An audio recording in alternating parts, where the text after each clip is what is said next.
people have made fortunes out of Bitcoin. Astronomical, absolutely stratospheric. It is one of the top 20 currencies in the world right now. No stock, no currency in the world, no other security on the market today trades the way that Bitcoin has. Sort of been until recently pretty isolated. Now you can't have a conversation without Bitcoin showing up. It is a huge deal. This thing has rocketed to space. One of the main uses of Bitcoin is as a vehicle for perpetrating fraud.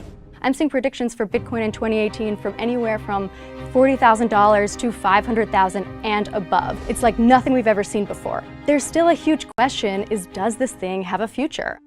So Bitcoin was the first blockchain, the original cryptocurrency. But with that meant it also had a lot of mistakes and imperfections. Look, Bitcoin has flaws. It is not a perfect system. This thing is still young. It's still undergoing active development. It's open source, so anyone in the world can join in and make this better. It's supposed to be outside the reach of governments and regulators and banks. There will be no real non-controlled currency in the world. There's no government that's going to put up with it for long. At any point, governments, even though they don't have control over Bitcoin, they could make it much more difficult, if not impossible, to use it. There's more than 2 billion people in the world who are unbanked. For them, Bitcoin and cryptocurrency is a potential way to be able to participate in a modern economy. People are excited about Bitcoin because it represents an entirely new asset class that hasn't existed before, and in some ways it signifies a revolution in finance.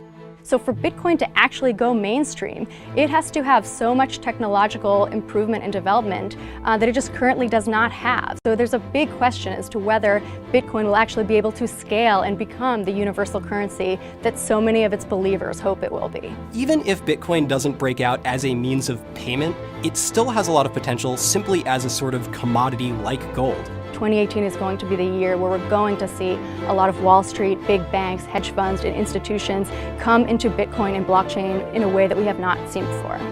It's hard to say whether Bitcoin's a bubble, but there are some people who would say, look, money is the bubble that doesn't pop. Bitcoin could be the next big thing, or it could be worth nothing tomorrow.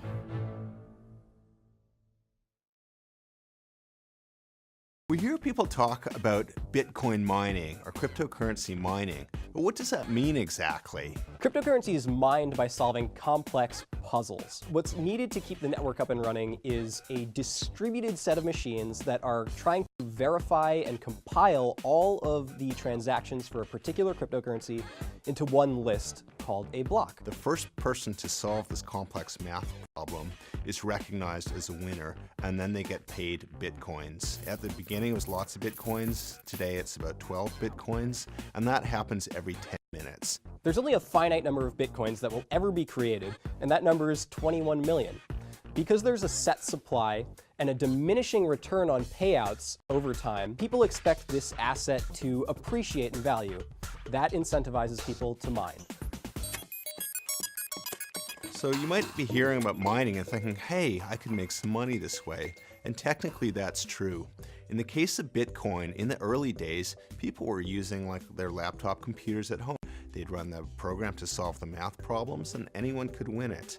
The problem with Bitcoin is as it's developed, those math problems get harder and harder to solve. We're talking very complex cryptography and you need a lot of computing power to solve it. A mining rig basically consists of a motherboard, some graphics processing chips, and a fan for ventilation. Now, some of the really specialized operations that account for most of the Bitcoin network at this point take place in places like China, where there's a lot of free energy. There are dams there, and people load up a facility with GPU rigs. They'll put these on a motherboard, and they'll put a fan on it so it can ventilate, and you basically just get these whirring fans, and these computers are crunching numbers all day long.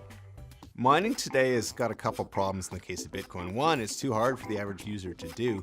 Another one people complain about is it's actually environmentally wasteful. People are throwing electricity, massive amounts that could power thousands or millions of homes simply to go extract this digital token. In the future, people are proposing if we're going to do this all over again, we should move to some other form of mining that is not so energy intensive and doesn't tax the environment. The good news though is Bitcoin is not the only currency to mine. There's a bunch of other lesser currencies like Monero, Ethereum's quite popular. These are not quite as hard to mine, and in some cases for the smaller ones, you can still use your home computer to go mine them.